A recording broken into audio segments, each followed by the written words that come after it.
અને એ માં સતીએ માં સીતાજીનું રૂપ લીધું અને ભગવાન રામે એની સ્તુતિ કરી છે.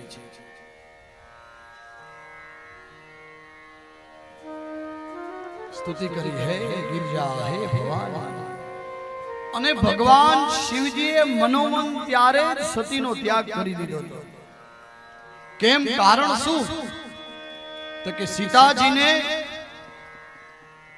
એ ભગવાન શિવજી એના માતા માને છે.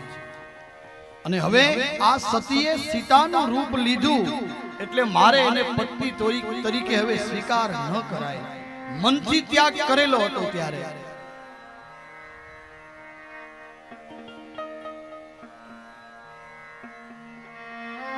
એ જ સમયે મનથી ત્યાગ કરેલો હતો.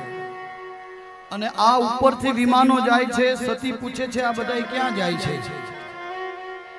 અને ભગવાન વાતને ટાળે છે એટલા માટે કે હવે જો સતી જશે તો પાછા નહીં આવે.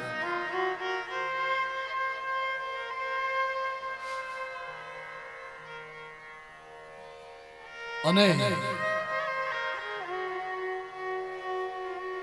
અતિ આગ્રહ કર્યો ત્યારે કીધું કે તમારા પિતાને ત્યાં યજ્ઞ છે. તો કે તો હાલો આપણે જઈએ.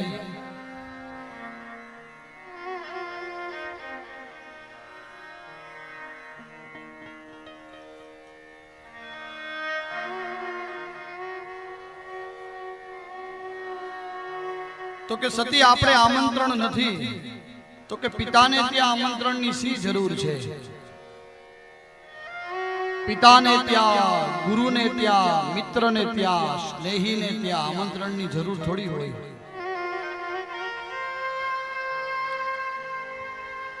સતી માન્યા નહીં અને ભગવાન શિવજીએ કીધું કે જાઓ, હું તો આવતો નથી, તમારી સાથે આ ગણોને મોકલું છું, તમે જાઓ.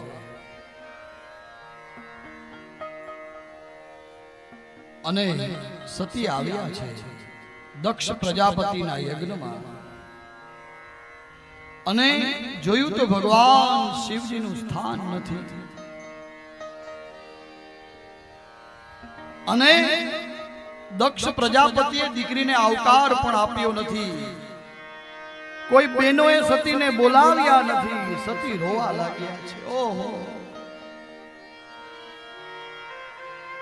રોવા લાગ્યા. સતી રોવા લાગ્યા. પણ માં તો માં છે ને. માએ આવકાર આપ્યો, માં ભેટી પડ્યો.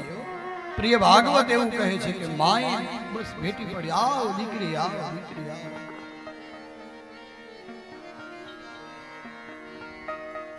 માં એક મળી છે અને પૂછ્યું સતીએ, હે માં, આ જોતો ખરા, આ ભગવાન શિવજીનું આ યજ્ઞમાં સ્થાન નથી. આ તો કેવું કહેવાય.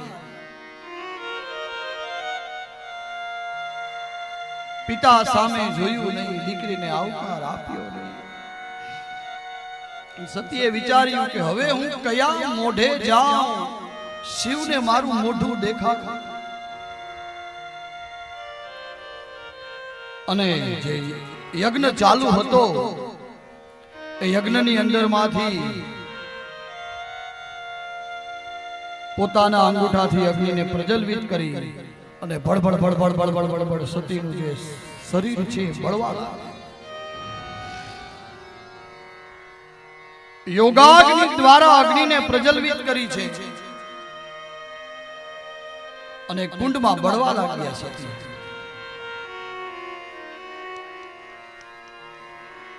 શ્રી ભાગવતજી એવું કહે છે કે રક્ષોણ મંત્રથી ભૃગુ એવા મંત્રો ભણ્યા, એવા દિવ્યો દેવો પ્રગટ થઈ ગયા છે.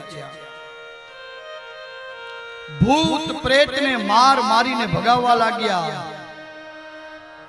અને આ સમાચાર નારદજીએ ભગવાન શિવજીને કૈલાસમાં આપ્યા છે. અને ભગવાન શિવજી તાંડવ કરવા લાગ્યા. કેવું તાંડવ?